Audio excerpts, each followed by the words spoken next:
Imagine this: a customer walks into a store after a hard day's work, and the way they are treated changes not only their mood but their loyalty for years to come.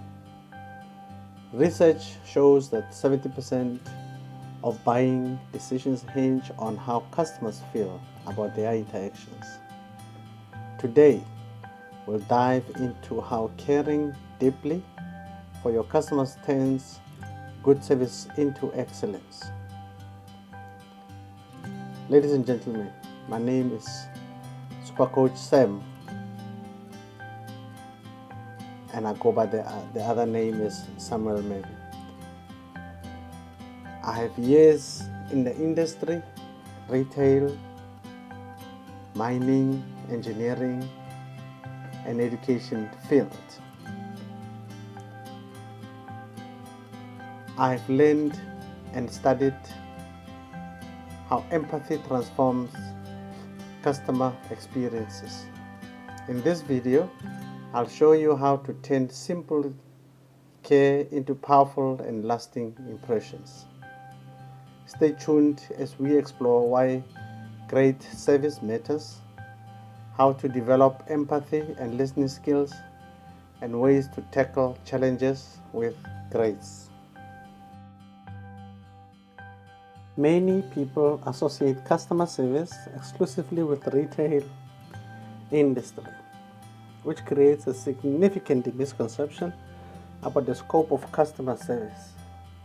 While retail interactions, such as those in stores or online shopping platforms, are highly visible examples, customer service exists in almost every industry and plays a critical role in sectors beyond retail. And here are some of the reasons why many people believe or are misconcepted in terms of customer service. The first reason is visibility of retail interactions. Because retail involves frequent direct interaction between customers and employees, this makes it one of the most noticeable forms of customer service. Shoppers often equate customer service with checkout counters, product returns, or sales assistance. Or it can be number two, media and pop culture, where you see in movies, in advertisements, and even in movies often depict customer service as dealing with difficult customers in retail stores, reinforcing this narrow view. And the third reason could be everyday experience. Most people interact with retail customer service more often than with services in industries like healthcare, tech, or public utilities, creating a biased perspective. Customer service is beyond retail. Let me give you a few examples that shows the different sectors where customer service is critical. Number one, municipal services. Customer service here includes addressing community needs such as water outages, permit applications, or public transportation complaints. There can be like these hotline numbers that are often used to phone to or to complain about a particular issue that is maybe at hand. Let's go to number two, healthcare and wellness. Customer service in this sector is about providing empathetic and efficient support for patients navigating appointments, billing, or treatments. An example could be a hospital receptionist scheduling consultations and ensuring insurance claims are processed. Industry number 3, technology and software. This is often engaged with where offering of technical support, troubleshooting and update to users is often the service that is rendered. An example could be an IT help desk assisting businesses with software malfunctions. Let's move on to number 4, financial services. Here, customer service, you find it normally where managing of inquiries about accounts, loans and transactions often are happening. Example could be a bank customer service representative guiding a client through a mortgage applications. Another example, number 5, engineering and industrial services. This often involves handling of client relationships, equipment issues or project updates. Example could be a mining company providing timely update to stakeholders about project milestones. Number 6, education. There are many levels of customer service, but I'll pick just a few, maybe one. This is where helping of students and parents navigate admissions, schedules or resources. An example of this is a university support staff assisting with course enrollment issues. Number 7 is hospitality and travel. This service or this customer service type normally is where a seamless guest experience is ensured through reservations to checkout by men and women that are placed in those desks offering help.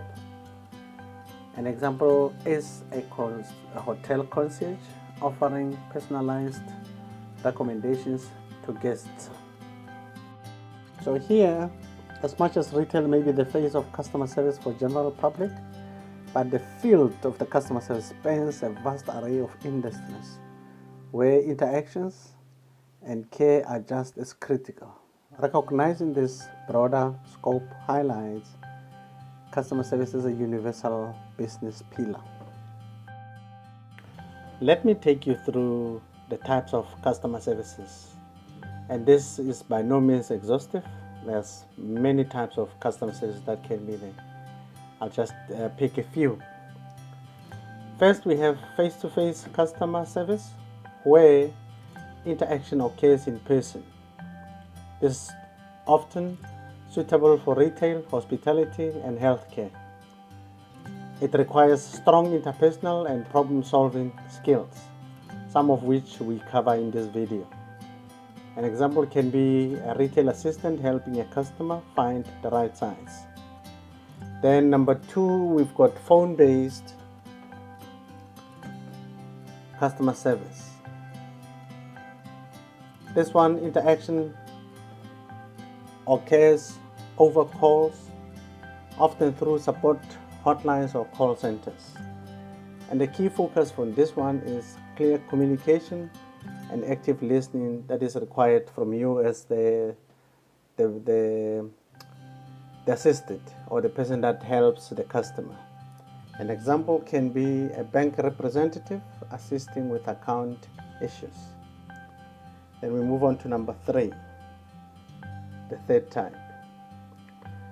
This can be email support. This often is suitable for less urgent inquiries or follow-ups. It provides a written record of interaction.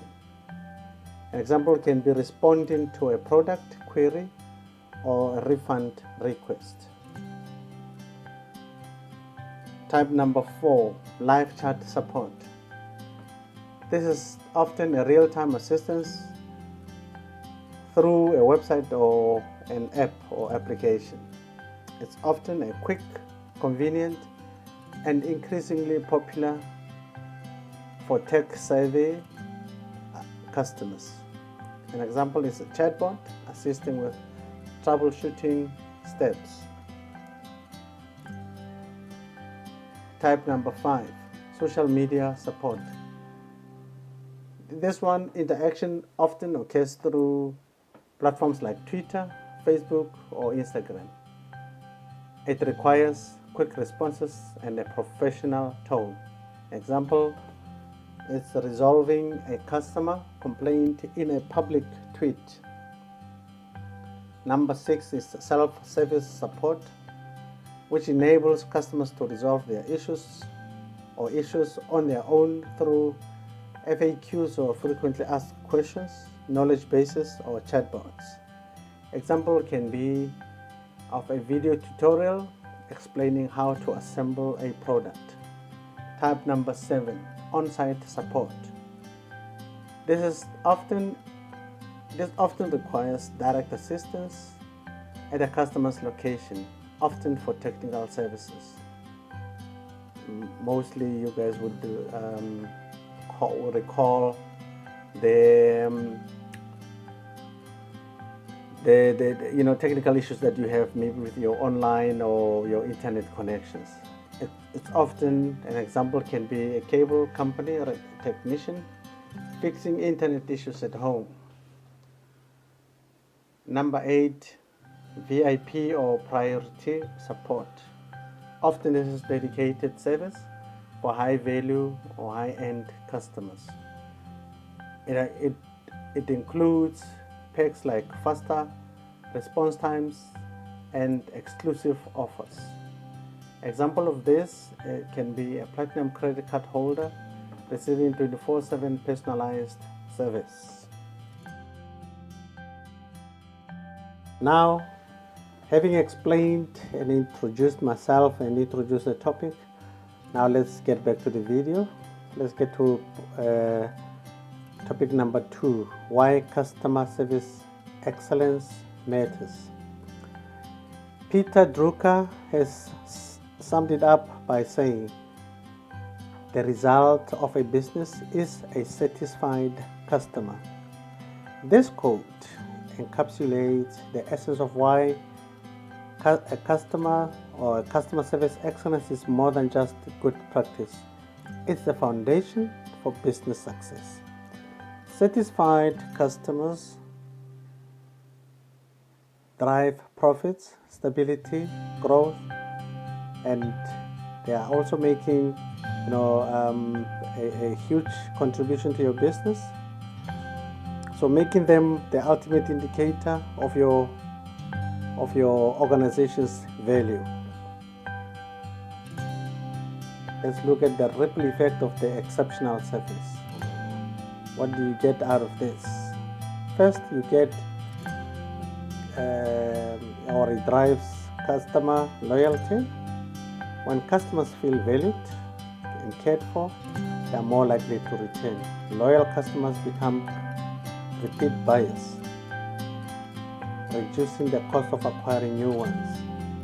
Example of this is, think of a small coffee shop where the barista remembers your name and your favorite order.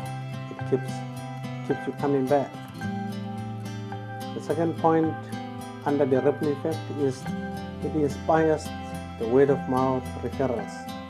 Happy customers become ambassadors for your business, sharing their positive experiences with family members, with friends and colleagues. Organic recommendations are more trusted and influential than advertising. Example of this is a customer post on social media about outstanding service, and I think many of you guys have seen this, thus attracting their network to your brand. The third point, this builds a stronger reputation and long-term success. A reputation for great service creates competitive advantage in a crowded market. Over time, it positions your business as a trusted and preferred provider. Example of this is companies like Amazon and Zappos have built their success on consistently exceeding customer expectations.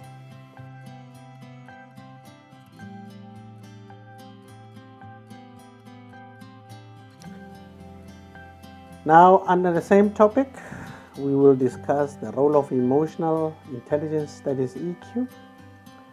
Understanding the deeper customer's needs.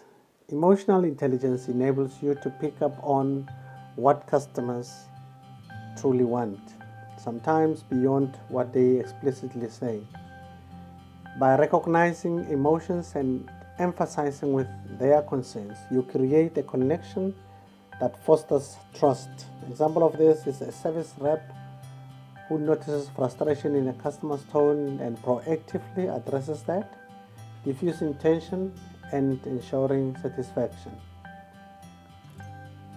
Under the same subheading of the role of emotional intelligence, we look at anticipating the needs, not just solving the problems. Great service isn't just reactive, it's proactive. By thinking ahead and anticipating potential challenges or desires, you create memorable experiences. Example of this is a hotel surprises guests celebrating their anniversary with a complimentary upgrade, creating a lasting impression. You can imagine that. And the third point under emotional intelligence role is creating of memorable experiences. Service rooted in emotional intelligence stands out because it feels personal and human, and I'm sure you guys will agree to that as well. Customers remember how you made them feel long after the transaction. They remember how special you made them. Example of this is a repair technician not only fixes an issue but explains it clearly and offers maintenance tips, showing the genuine care that he has for his client. In closing, exceptional customer service transforms transactions into relationships, leaving customers feeling valued and understood. As Drucker's quote reminds us, satisfied customers aren't just the result of your business, they are its purpose. Now, let's get into topic number 3, the fundamentals of caring deeply. And let's start with empathy and active listening. Empathy is the cornerstone of exceptional customer service. It means putting yourself in the customer's shoes and seeing the situation from their perspective. By doing so, you don't just address their needs, you show them that their feelings and experience matter to you. How you do this? The tips for practicing empathy and active listening? First, listen fully before responding and do the following. Give customers your undivided attention. Avoid interrupting or formulating your responses while they are speaking. The second part of this is example. This can be a customer who calls about the billing issue. Instead of jumping to conclusions, listen to their explanation completely before responding with a solution. Then moving to number 2 of the practice is summarize concerns to show understanding. Reflect back on what the customer said to confirm you understand their concern. Example of how you can do this. You can say, so if I understand correctly, the delay in delivery has disrupted your project timeline. Let's work together to resolve this quickly. By this, you are showing the customer that you understand and empathize with their problems and that you are willing to be part of the solution. You are not just throwing the problem back at them, because once you do this, then you're not going to have business that goes on for a long time. Moving on to number 3, acknowledge emotions without dismissing them. First, validate their feelings before addressing the issue. This simple step can diffuse frustration and build trust. An example of how you do this, you can say, I can see how this situation will be upsetting. Let's find a way to make it right. Let's move on to friendliness and fairness. Friendliness makes customers feel welcome, while fairness ensures they feel respected and valued. And then let's also now look at the smile, the impact of a genuine smile. A genuine smile isn't just a polite gesture, it's a powerful tool for creating positive energy in an interaction. Science shows that smiling releases endorphins, boosting both your mood and the customers. An example of how you do this, you can go and greet customers with a smile, even over the phone, where they hear it in your tone.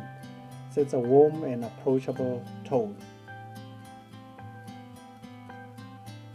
About the fairness in policies and interactions, be consistent and transparent in your actions and policies to avoid creating perceptions of favoritism or inequality. An example is, if a customer requests a discount, ensure any adjustments align with your company's policies and are communicated clearly. Going the extra mile. Going the extra mile, basically what it means is caring deeply means, alright, let me put it this way. Caring deeply means exceeding expectations with small but meaningful gestures. These actions show customers they are not just transactions, they are valued individuals. Examples of going the extra mile, I will provide about 3 of these. First, remember the customer's name. Using their name in conversations creates a sense of personal connection. Example can be, welcome Mr. Zulu. Would you like to go with your usual choice today? Or you can offer a personalized service. Tailor your solutions or recommendations to fit the customer's unique preferences or circumstances. Example of this, say in a hotel concierge, remembers a guest that prefers gluten-free meals and proactively provides a list of suitable restaurants nearby. Number 3, following up to ensure satisfaction. After resolving an issue or completing a service, check in to ensure the customer's expectations were met. Example of this, you can say, we noticed your service was completed yesterday. Was everything to your satisfaction? Then that's the question that you ask the client. Alright, in closing, or maybe the practical insight of this, it's a small, thoughtful gestures that create lasting loyalty. These acts don't always cost extra time or resources, but leave an indelible mark on the customer's experience. To close this off, we will say the following: empathy, friendliness, fairness, and the willingness to go the extra mile are simple but transformative practices. When you combine them, you create not just a satisfied customer, but raving fans who remember and recommend your service. I'm sure if you've been a good customer, you know what I'm talking about. Topic number 4, transforming challenges into opportunities. And this is divided into the following: handling difficult customers, key behavioral insight that is staying composed under pressure. It's subdivided into 2. Let's start with handling difficult customers. Dealing with difficult customers can be a test of your patience and professionalism, but it's also a chance to demonstrate excellence and build trust. How you handle this situation often defines whether the customer leaves dissatisfied or becomes a loyal advocate. The strategies of handling a challenging scenario. And these are the steps that you can follow. First one, stay calm and focused. Even if the customer is upset, keep your emotions in check. Don't go toe to toe with the customer. Take a back seat and make it easy for the customer. Keep your emotions in check. A composed demeanor helps diffuse tension. An example of this is if a customer is angry about a missed deadline, avoid defensiveness. Instead, acknowledge their frustration, the frustration of the customer, and work towards a common solution. Step number 2, rephrase complaints to align with solutions. Shift the conversation from problems to actionable solutions. Example of this, it's instead of responding to "your service is terrible," rather say, "understand this has been frustrating. Let's explore how we can make this right for you." Step number 3, redirect negative energy into positive outcomes. Use empathy and proactive steps to turn a negative experience into an opportunity for the customer to see your commitment. Example of this is a damaged shipment is quickly replaced with expedited shipping and a discount for future purchases for the customer, leaving the customer feeling really well cared for. And the key in closing this section, I'll give you a quote. When you respond with calm confidence, you can turn a frustration into a trust.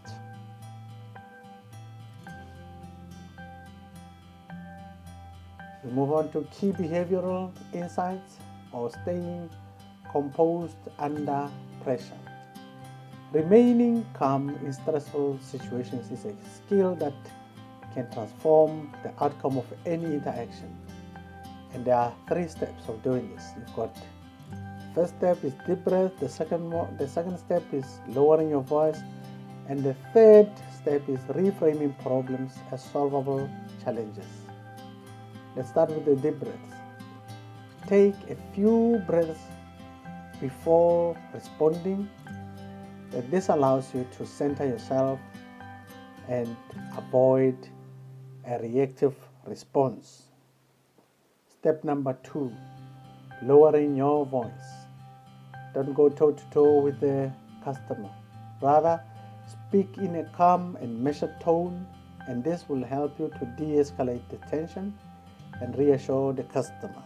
Step number 3, reframe problems as solvable challenges. Instead of seeing the issue as an attack, view it as a puzzle to solve. This shift in mindset reduces defensiveness and keeps you solution oriented. An example of this is a delayed project isn't a failure but an opportunity to demonstrate your commitment to make things right. To close off this section, grace under pressure is what separates good service from greatness. In closing this whole topic number 4, challenges are inevitable in customer service, but each one is an opportunity to prove your value and earn loyalty. By staying calm, empathizing, and focusing on solutions, you can turn even the most difficult situations into a chance to shine. Let's move to topic number 5, practical applications and tips. This topic section is divided under the following: body language,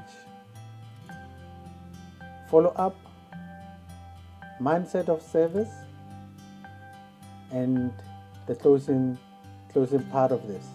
Let's start with the body language. Body language isn't just about what you do with your hands or face in person. It also applies to the tone and pacing of your voice in virtual or phone interactions. Why positive body language matters? In face-to-face interactions, open gestures, steady eye contact, and a warm smile create an inviting atmosphere. But on the phone or in virtual meetings, customers pick up on your tone, your energy, and pacing. A friendly tone always conveys warmth and attentiveness, even if they can't see you, but they can pick up on it. Tips for using body language effectively. Step number 1, maintain good posture to project